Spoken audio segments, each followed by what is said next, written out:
All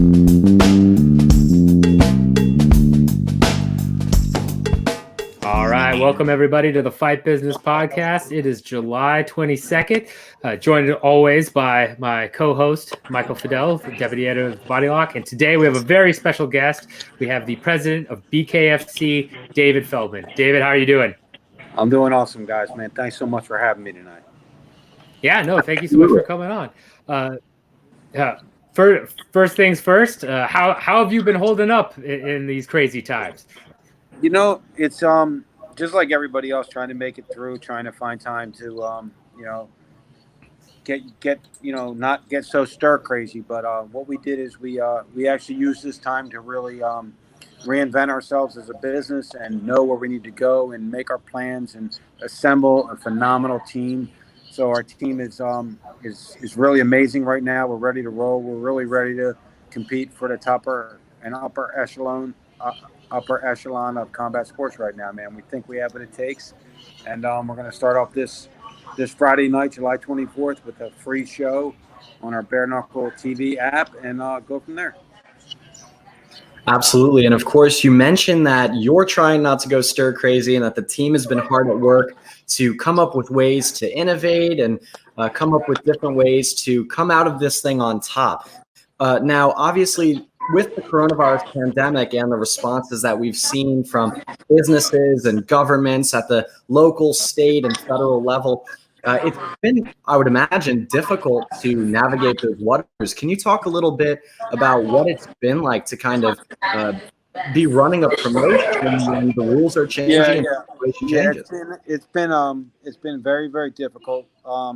When this thing whole started, it was March 13th, March 14th, we had a show. March 13th, we got shut down by the city of Wichita, and then Kansas, and then we tried to take a couple months off. We tried to do a show we're going to do a show in Florida in May, and that got canceled. Then we did June and again in Florida, and that got canceled. So here we are, July 24th, Oxford, Mississippi, and doesn't look like there's any signs of getting shut down. So I think we're going to put on a tremendous show. We are actually going to be, I think, the first, or if not one of the first, live sporting events in the country that is going to have some fans in attendance. So it's going to be a special night for us. Definitely. And to, kind of talk about that a little bit, I think you guys are the first in the country to have fans in attendance as you're coming back here. Originally, over the course of some interviews the past couple of months, you've talked about doing a drive-in show and doing, fights outside and that sort of thing. What led to, deciding to go the traditional route and having fans in attendance and going that route? We just went to we have a great relationship with the Mississippi State Athletic Commission. We asked them what parts of Mississippi were good for, where COVID wasn't hitting that hard. And he said, northern Mississippi is your best bet. So we went to our graphic designer, Jeremy Vaughn. He lives in Oxford, Mississippi. He told us to come up here to Oxford. So we started talking, and they allowed us to do 25% attendance. We're only going to do it at 15% attendance, though. It's a big place, so we're still going to have about 600 to 750 people in attendance to give it that little bit of noise, cheering, and that ambiance that the fights so desperately need at this point. Now, of course, you mentioned that you would be either the first or one of the first sporting organizations to have fans in attendance, but we are still in the midst of this pandemic. So how have you navigated bringing a live audience to this sporting event? I know you mentioned the diminished capacity, that it wouldn't be filled to the brim, that you would have that kind of space. Will there be kind of social distancing in masks? Absolutely. We're seating people in groups of 4. We sold tickets in groups of 4. They're separated by 10 feet on either side, so we're more than doing the social distance requirement. Everybody has to sign a waiver. Everybody will get a temperature check, and everybody is required to wear a mask. So we are actually supplying masks to everybody in attendance. Bare Knuckle TV app masks that we had specially made, so everybody in attendance is going to get one of those to wear. And if they don't want to wear a mask, they're not going to be allowed into the building. And if they have a temperature that is higher than the norm, I believe the most we're allowed to have is 98.8. But if it's higher than 98, really 0.6 or right around that in that area, we're not going to allow them in. Look, we want the crowd. It's great to have a crowd, but at the same time, we're not taking any risks at all for any of the fans in attendance, or especially the fighters and the staff. We're not putting anybody at risk. So no more than you are anywhere else. I mean, when I'm sitting here in a restaurant now, and there's other people in the restaurant, and we're sitting about 8 feet away from people. So we're not putting anybody at any more of a risk than you are anywhere else in the community. So we're taking great pride in the fact that we're taking every precaution necessary to ensure that every fan, fighter, and staff member is completely safe as possible. I mean, you know, you might not be safe with your husband or your wife. Anybody may have it, but at the same time, we're taking every precaution necessary to ensure that. Yeah, it sounds like you guys definitely have a plan in place in order to, mitigate some of those risks and make sure that you're not going to have any spreading issues. Obviously, a big component of this is the demand in terms of, fans wanting to go to a live event and do this. From your end, since you've gotten ticket sales out now, have you seen a normal demand despite the pandemic? Did you see an increased demand due to people trying to feel stir crazy? What's that look like on your end? We didn't promote it at all locally. We just have a couple local guys that wanted to sell some tickets. So I mean, it's sold out very, very fast. We, like I said, that wasn't our intent. Wasn't coming here to do fans. Our intent was just finding a place where we could do this fight with no fans and televise it. And now that we were lucky enough to get some fans in attendance, it was great. The demand, I think it's a 4,500 seat arena. I think we could have sold out in a week. It was a high demand. Everybody, when they heard fans were allowed, they hit us up like crazy, and we just told them there was no more tickets available. You can get tickets on our website, but we actually have refunded a lot of people because we didn't want those people to really have tickets. So again, it's a small crowd. It's more for the ambiance of the whole situation. And it's going to be great to be able to give these people that were locked in their house for this long in the quarantine and not being able to do anything, to give them something to do, again, in a very safe, precautioned environment. Right. And you mentioned that you've been in contact with the Athletic Commission in Mississippi, and they've been telling you which areas have been either hard hit or not very hard hit by the coronavirus. And that's been a very important factor for you in getting the show to Oxford that you'll be running now. Can you talk a little bit about your talks that have been with the state and local government as far as the coronavirus is concerned? Because obviously a live sporting event with fans on its surface is a big undertaking in the midst of a pandemic. Have you been in contact with these officials at these levels to kind of come up with a game plan? No, absolutely. I mean, there's mandates that are handed down by the different governmental agencies, and we're abiding by them and more. We're doing everything that we can possibly do to keep this thing to be a really, really safe and fun environment, and it's going to be. At the end of the day, we would love to have 4,000 people in there, but we know that this time doesn't call for that, so we will not do that at this time. That being said, we went above and beyond and did everything that we could possibly do. Like I said, Oxford is open. You can basically do whatever you want with the mask on it. They limited some certain things to some limited capacities, but like I said, they gave us 25% and we went down to 15%. So we weren't trying to push the envelope at all. So we did everything that we could do, and we're going to continue to do everything that we can do leading up to and through this show to ensure every fan, fighter, and staff member's safety. Now, we've talked about the protocols for the fans that are going to be in attendance, but what does the protocol look like for fighters and for production staff and things of that nature? What kind of testing and protocol do you have going on there? Everybody was required to get a coronavirus test before they made their way out here, and then between 7 and 8 tomorrow morning, all the fighters and the seconds are going to be tested again, and then our staff members are going to be tested again later on that day, and then they're all going to be. We're all in a hotel. They don't have. They gave us 2 floors that are specifically for our fighters and staff, and they're all going to be quarantined in that hotel until it's time to head on over for fight time. So.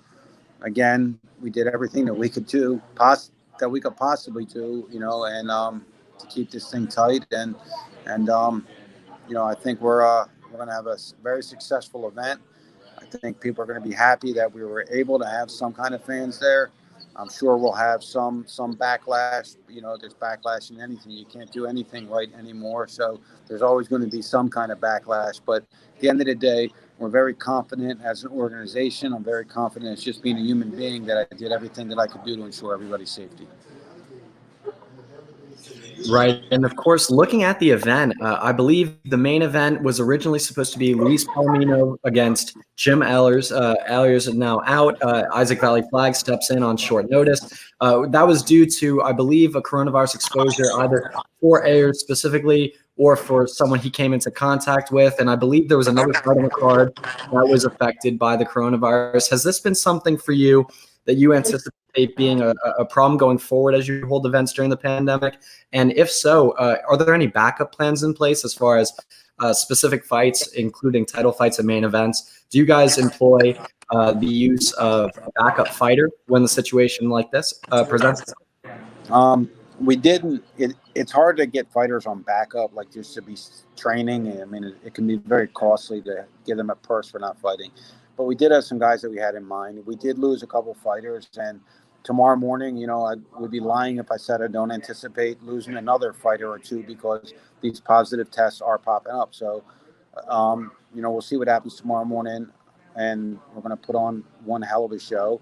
We lost Jim Ehlers, one of his guys on his team, tested positive for COVID, and he was exposed to it, so he decided to stay back. He did get tested. He did end up getting clear, and he was negative. With that being said, it was very difficult. This was the most difficult undertaking of promoting any show that I've ever promoted in my life, and hopefully that we reap the reward and have one hell of a night on Friday night with some great fights. And we're debuting the Bare Knuckle TV app, so it should be a great night for us. And before we jump into the app, because I have a bunch of questions about that, just in terms of the fighters, have you found that there have been any reluctance for fighters to step up, or fighters being eager to get back in the ring? What's that pulse been like from the roster? Most of the guys have been more than ready and willing to jump in and fight on the drop of a dime. Some guys, said no. I'm not ready. I'm not training. My gym's closed. I'm not able to train, and I get that. It's a difficult time, but most guys were thrown an opportunity and they jumped all over it. I think, it's great. The one thing that I'm happiest about is being able to get people back to work right now. I mean, I know that a lot of my friends and some of my family members have been hit hard by this pandemic financially, and they haven't been able to make any money.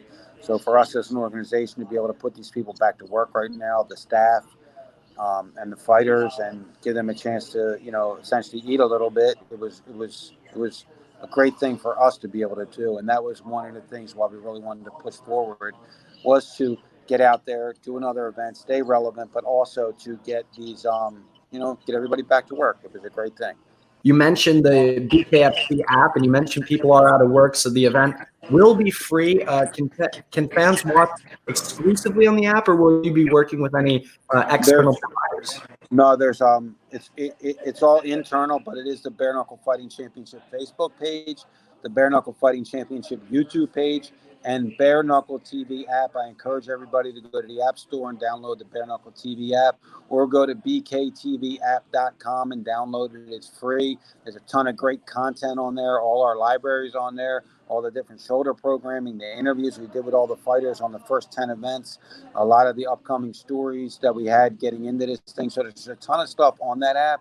So I encourage everybody to really watch through the app. It's going to be a great atmosphere for you and a great experience. And with the app itself, I know that, towards the early beginning of the year, you talked about looking at a TV deal, and recently you've talked about this app. Is the goal to try and make the app kind of, the main platform and do a TV deal hybrid, or is it to go purely streaming as we've seen many other promotions do, or are you kind of just feeling it out and seeing where that goes? We're going to do both. We have a TV deal right now. It's actually, I got emailed it today. We do have a TV deal. We're going to announce that TV deal hopefully on Friday's show, just as long as we can get all the I's dotted and T's crossed. But we do have a deal right now. which we're so thankful for at this time that 2 years into this thing and we have a TV deal. We are also going to keep the app going. We're going to do some smaller fights.